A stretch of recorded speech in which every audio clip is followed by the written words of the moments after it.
안녕하십니까, 조한창입니다.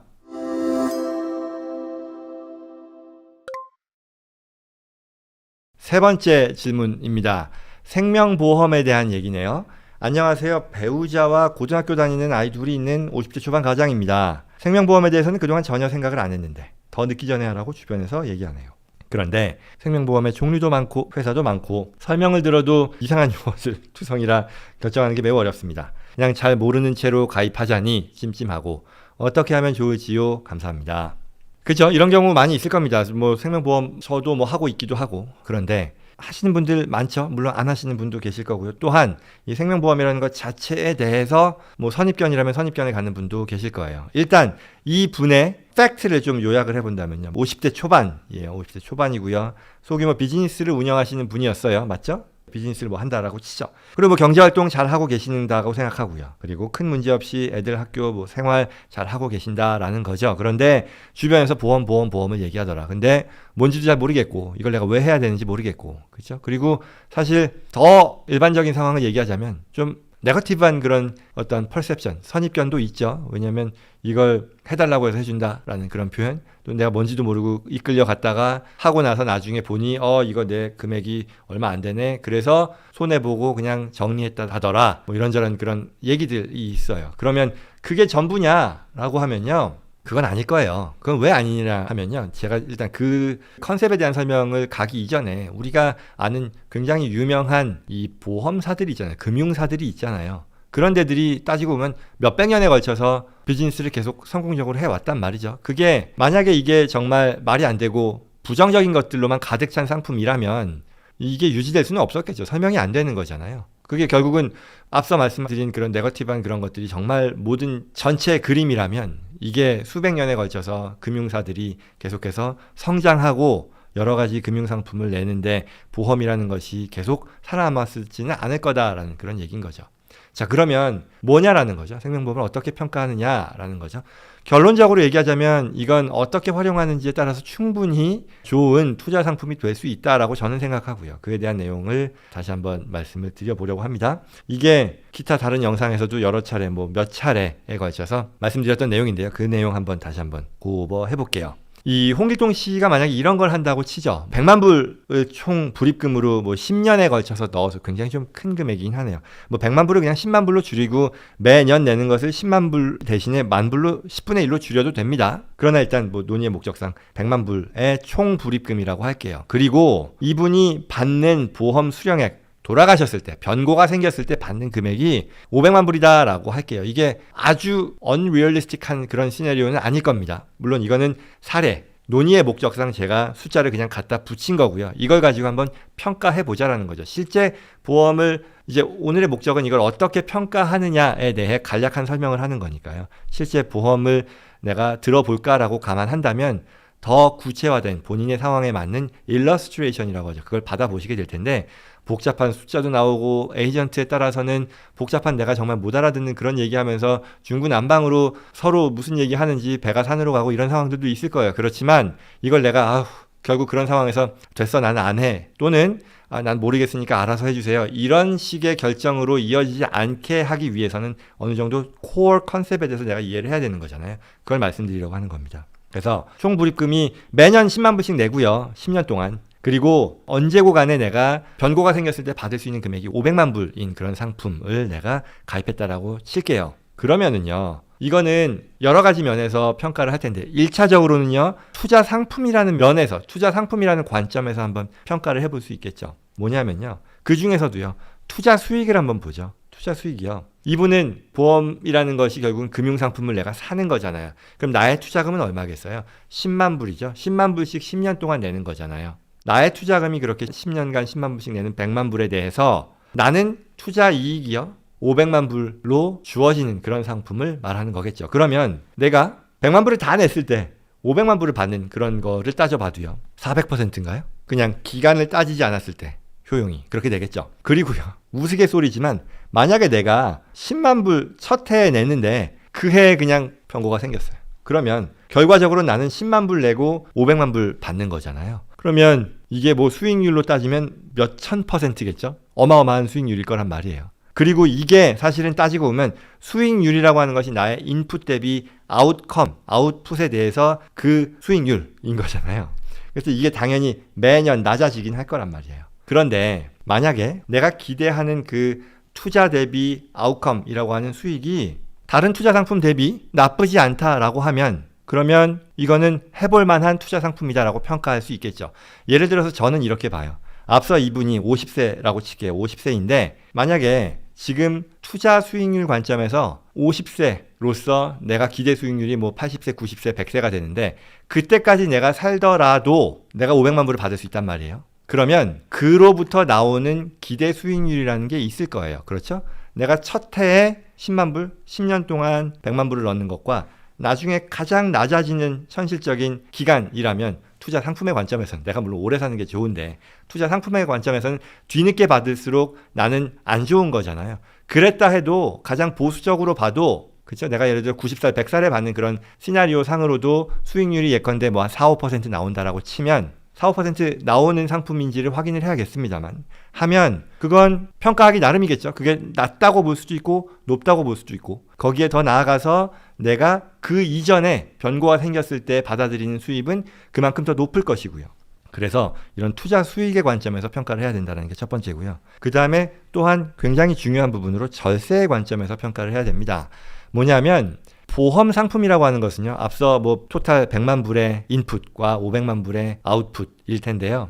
이걸 하나의 금융상품에 대한 투자라고 보면 400만 불이라고 하는 것이 결국은 나에게 있어서 투자 수익이 되는 거잖아요. 이건 마치 주식에 내가 100만 불 투자해서 500만 불 팔아가지고 400만 불 수입을 내는 것과 같은 거죠. 부동산도 마찬가지죠. 100만 불짜리 부동산 사서 내가 오랫동안 또는 뭐 일정 기간이 지나서 500만 불에 팔면 400만 불만큼의 투자 이익이 발생하는 것과 동일합니다. 그런데 차이가 뭐냐면요. 부동산 그리고 주식의 경우는 캐피탈 게인 텍스가 있죠. 소득세가 부과가 돼요. 그렇지만 소득세가 부과되지 않습니다. 보험 상품은요, 유일하게 소득세가 부과되지 않는 투자 상품이에요. 다른 것들에 비해서. 그리고요, 증여상속세의 경우도요, 아일릿이라고 하는 라이프 인슈런스 트러스트를 활용하면 발생하지 않게 만들 수 있어요. 결국 이 말은 어떤 투자 상품도 다른 투자 상품은 제공하지 못하는 이와 같은 절세 혜택을 주는 투자 상품이라고 볼 수 있습니다. 그래서 앞서 제가 수익률을 얘기한다 그랬잖아요. 여기서 투자로부터 나오는 인풋 대비 아웃풋을 가지고 우리가 보통은 이제 이걸 IRR이라고 전문 용어로 얘기를 하는데요. 수익이요. 내가 얼마를 넣어서 얼마를 벌었을 때 나오는 수익률이라는 게 있잖아요. 근데 이게 다른 투자 상품의 경우는 그 수익에서 세금을 내잖아요. 그런데 보험 상품의 경우는 수입을 안 낸단 말이에요. 예컨대 그래서 그게 보험 상품에 대한 내 기대 수익, 100살까지 살았을 때 기대 수익. 예를 들어서요. 이게 5%가 나왔더라 라고 하면요. 이거는 다른 투자 상품과 비교했을 때는요. 5%가 아니고요. 여기서 0.6 또는 뭐 0.65로 나눠야 되는 그런 상품이에요. 이렇게 되면 아마 왜 그러냐 하면 주식에서 9%를 벌었을 때 또는 부동산에서 9%를 벌었을 때 세금을 내잖아요. 한 35% 세금을 낸단 말이에요. 연방, 주 합쳤을 때. 그러면 이걸 곱했을 때 5%가 나오는 거니까 실제 보험 상품에서의 5%라는 것은 내가 평가하기를 다른 투자 상품에서 거의 9% 육박하는 그런 수익률과 비등하다라고 볼 수 있다라는 거예요. 그래서 그런 것들을 감안해서 결국 내가 기대하는 수익이 어느 정도가 나오는지에 대한 평가가 필요하다라는 거죠. 그 다음에요. 하나 더 나아가서 세 번째로요. 생전현금 사용이라는 것 또한 가능합니다. 지금까지는 제가 어떤 투자 상품으로서의 평가이고 그리고 사망보험금, 변고가 생겼을 때 그 베네핏에 대해서만 얘기했는데요. 내 라이프타임 동안에도요. 여기 캐시밸류라는 것이 쌓여서 이 캐시밸류를 담보로 해서 현금을 끌어다가 내가 위급할 때 쓸 수 있다는 거죠. 이거 역시도 사실은 이게 내용이 복잡해지면 괜히 또 이제 배가 산으로 가기 때문에 제가 깊이 있게 오늘 말씀드리고 싶지는 않습니다. 왜? 기본적으로 우리가 어떤 금융상품 면에서의 평가라고 하는 것은 결국 나의 인풋 대비 최종 아웃풋에 포커스를 두고 싶고 그랬을 때 1차적인 평가가 나오는 건데 이게 이해가 된다면 거기에 추가되는 혜택으로서 그런데 다른 금융상품에서는 있을 수 없는 걸 텐데 그와 무관하게 내가 이와 같은 인풋 아웃풋만이 아니라 내가 살아생전에도 그 캐시밸류가 쌓이는 것을 하나의 담보 삼아 현금을 꺼내 쓸 수 있다라는 그런 혜택까지도 추가로 고려할 수 있다는 것이고요. 그 밖에 또 이거 있잖아요. 라이더라는 건 올라타는 거죠. 특약이라고 볼 텐데요. 암 환자의 경우 뭐 빨리 꺼내서 쓸 수 있게 한다거나 뭐 이런저런 혜택들이 있지 않습니까? 이것도 이제 보험을 이해하면서 고려할 수 있는 그런 추가의 요소로서 작동을 하게 된다라는 그런 말씀 드립니다. 이게 하나의 투자 상품으로서의 보험에 대한 평가일 것이고요. 그리고 위험 분산의 관점에서 또한 평가를 한다면 다른 금융상품과는 달리요. 이게 100만 불에서 500만 불이라고 하는 것이 기한이 없잖아요. 내가 어느 순간 갑자기 변고가 생겼을 때 이와 같은 큰 금액의 목돈, 수입이라는 것을 가져다 주는 그런 금융상품이라는 점에서 역시 다른 투자 대비 장점을 충분히 인식할 수 있을 거다라고 봅니다.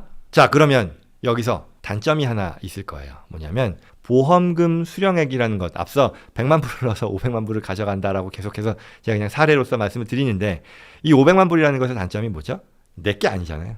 내가 가져가는 수입이 아니잖아요. 내가 뭐 예를 들어 부동산이건 주식이건 이런 건 내가 매각해서 벌어들인 소득을 내가 딴 데도 투자할 수 있고 딴 데도 내가 어떻게 할 수 있는 거에 반해 이건 내가 소중하게 생각하는 사람들이 가져가는 거지 내가 직접 가져가는 건 아니란 말이죠. 그러면 이게 단점이라면 단점인데, 한편으로는 이게 또 단점이기만 하냐라고 하면 그렇게 보지 않을 것도 같아요. 왜냐하면 예컨대 저 같은 경우는요, 경제활동을 액티브하게 하고 있단 말이죠. 그리고 아마 저뿐만이 아니라 많은 사람들, 경제활동을 한참 하고 있는 그런 연령대에 있는 사람들이 해당이 될 텐데, 내가 잘 하는 한, 그죠? 내가 계속해서 경제활동을 잘 수행하는 한 현금 흐름에 있어서 아주 큰 걱정을 하지 않는다라고 얘기할 수 있을 거고요. 그렇다면 내 가족들, 내가 소중하게 생각하는 사람들에 있어서의 퀄리티 오브 라이프를 유지할 수 있겠죠.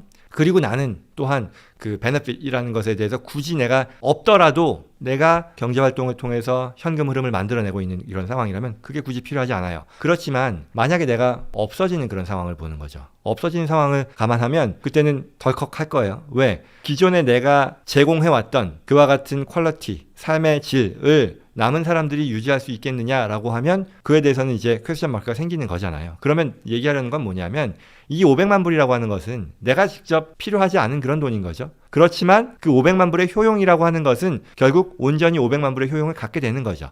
내가 지금 당장 필요하지 않기 때문에 나에게는 필요하지 않고, 500만 불이 내가 비록 나에게 변고가 생긴 이후에 내가 소중한 사람들, 나에게 소중한 사람들이 쓰는 그 돈이라 해도 이건 내가 직접 지금 당장 쓸 수 있는 그 500만 불과 인디퍼런하다라는 거죠. 차이가 없다라는 그런 얘기가 되겠죠. 이게 모든 이들에게 해당이 되는 그런 해석은 아니겠지만 많은 분들에게 또한 해석일 겁니다. 그래서 그렇게 생각할 수도 있겠다라는 부분 공유합니다. 자, 마지막으로요. 그러면 결국은 이게 생명보험을 그럼 어떻게 고르라는 거냐, 내가 어떻게 하냐, 이거는 사실 제가 다른 영상에서 몇 차례 얘기를 해서 오늘 더 또 기술적인 부분 얘기하지는 않겠지만 여러 상품의 종류가 있는데요. 그 중에 보장 수익을 제공하는 상품이 있어요. 저 같으면 그걸 할 것 같아요. 뭐냐면 이런저런 시장의 흐름에 따라서 내가 최종적으로 어떻게 될지 모르는 그런 얘기 있잖아요. 내가 부족해서 갑자기 시장이 안 좋아져서 나보고 보험료 갑자기 더 내라고 한다.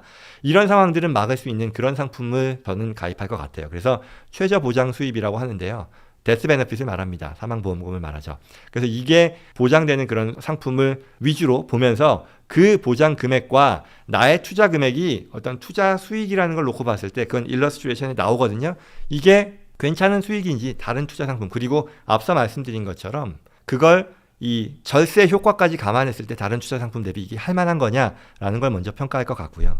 그리고 그러고 나서 이 보장 수입이라는 건 미니멈 개런티드 데스 베네핏이라고 할 텐데, 그게 앞으로 더 업사이드 포텐셜, 더 올라갈 여지가 얼마나 있을지에 대한 것을, 그건 결국 어떤 상품에 투자하느냐에 따라 내가 뭐 주식 투자가 됐건 다른 금융상품에 대한 투자처럼 이게 개런티되는 부분은 아니고 예상 수입일 텐데, 어쨌거나 내가 예상할 수 있는 또는 기대할 수 있는 그런 업사이드 포텐셜이 얼마나 있는지, 얼마나 그럴듯한지를 가지고 또한 평가를 할 것 같아요. 그리고 이게 업사이드 포텐셜이 발생하는 만큼 그에 따른 리스크도 있을 텐데 그게 감당할 만한 리스크인지를 판단할 것 같고요. 그 다음 세 번째, 당연한 얘기겠지만 우선순위가 세 번째는 아니겠고요. 고려해야 될 것으로서 내가 납입해야 되는 금액이요, 내 전체 재산을 다 투자 자산을 보험으로 해라, 그건 말도 안 되는 얘기일 것이고요.